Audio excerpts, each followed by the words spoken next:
Scott sir अपने परिवार के साथ आदिलाबाद आए थे तो एक छोटी बच्ची को ले आए। वो दरअसल गोंडों की बच्ची है। तो उनके सर पे सींग होते हैं क्या? एक गडरिया होता है।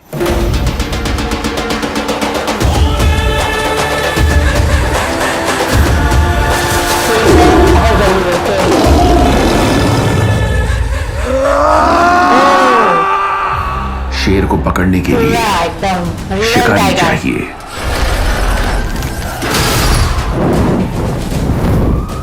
एक आदमी है सर। शेर को पकड़ने के लिए शिकारी चाहिए। सच में स्ट्रॉन्ग।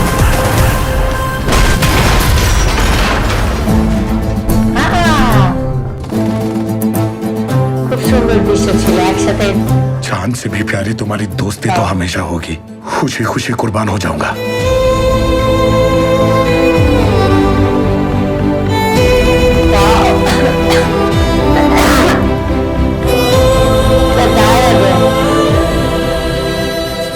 खुशी खुशी कुर्बान हो जाऊंगा। माँ की बहुत याद आती है।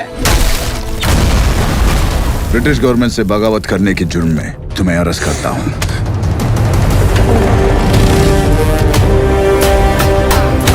छुप छुप के डर डर के नहीं, सामने से वार करना होगा। जो भी रास्ते में आए उसे काट डालेंगे।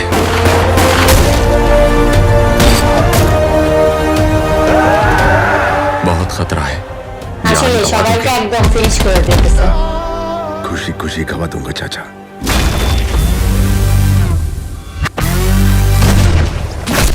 खुशी खुशी जान कवा देगा। अपनी जंग ढूंढते हुए हथियार खुद ब खुद आएंगे।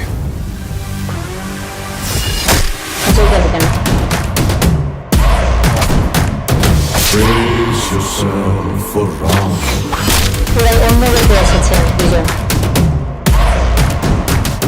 Ram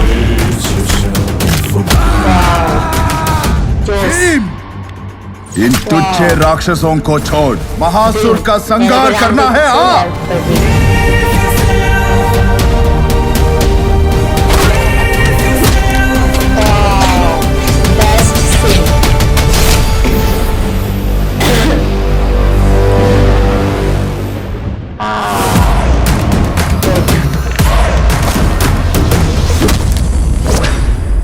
Brace yourself.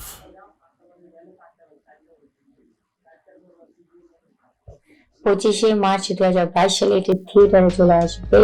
সো অনেকদিন পর কিন্তু আমরা আর মুভিটাকে দেখতে পাবো। তাও আবার এটি কিন্তু থিয়েটারে রিলিজ হবে 25শে মার্চ। আর কিন্তু বেশি দিন দেরি নেই। আর এই মুভিটা বেসিক্যালি 1920 সালে ব্রিটিশদের বিরুদ্ধে এই দুইজন বলা যায় যে দুইজন সোলজার বলতে পারেন। সো তারা দেশের হয়ে ব্রিটিশদের বিরুদ্ধে আসলে লড়েছিল। সো এই কাহিনীটাকে কেন্দ্র করে আমার মনে হয় এটা অবশ্যই রিয়েল স্টোরি বেস করেই হবে। আর এই মুভিতে কিন্তু অভিনয় করেছেন এনটিআর, রামচরণ এবং সাথে আছে অজয় দেবগন এবং আছেন আলিয়া ভাট। এবং আলিয়া ভাট কিন্তু বলা যায় যে একের পর এক খুব ধামাকাদার কিছু মুভি এই বছরের মধ্যেই ওনার চলে আসছে। কিছুদিন আগে গাঙ্গুবাই এই মুভিটার ট্রেলার রিলিজ হয়েছিল। সো গাঙ্গুবাই মুভিটাও কিন্তু রিসেন্টলি হয়তো রিলিজ হবে এবং আলিয়া ভাটকে দেখতে পাবো।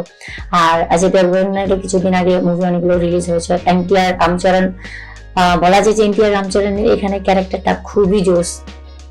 দুজন অ্যাজ লাইক দোস্তি টাইপের অর্থাৎ ফ্রেন্ডশিপ, দুজনই ফ্রেন্ড থাকে হয়তো মুভিতে এবং তারা ফেরত আসে, তারা ব্রিটিশদের বিরুদ্ধে লড়ে থাকে এবং এখানে লাস্টের দিকে যে এন্ট্রিগুলো ফার্স্টের দিকে মানে পুরোই একদম আলাদা। দুজনকেই পুরো একদম কি বলবো আসলে পুরো জটিল একটা ক্যারেক্টার, খুবই জোস।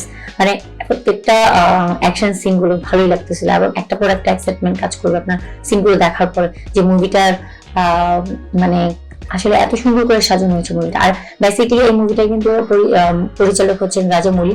সো যিনি এস এস রাজামৌলি, যিনি বাহুবলী মুভিটা করেছিল। সো আমার মনে হয় যে বাহুবলী মুভিটাকেও মনে হয় সেই মুভিটার চেয়ে বিগ বাজেটের মুভি এটা হবে এবং অনেক বেশি হিট এবং ব্লকবাস্টার হবে এবং অবশ্যই এটা ইতিহাস গড়ে তুলবে দেখার বাকি এটা আমার মতামত।